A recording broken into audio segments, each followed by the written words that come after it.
Бүгін осы қысқы ойынның қосымша билеттер сатыла бастады. Бұл туралы универсиада дирекциясының өкілдері хабарлады. Соңғы күндері әлеуметтік желілерде осы билет мәселесі төңірегінде түрлі жазбалар көбейіп кеткен еді.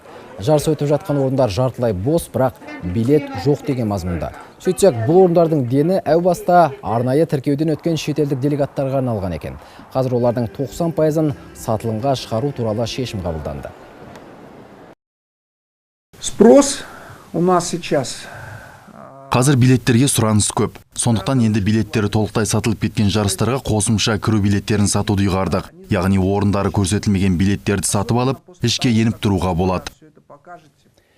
Ұйымдастырушылардың дерегі бойынша бүгінге дейін универсиада ойындарына 184 мың билет сатылған. Өкінішке қарай алып сату фактілерде жиі кездесіп жатыр.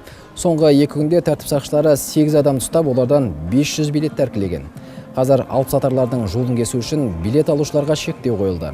Енді бір адам әр дегенде 5 билет қана сатып алады.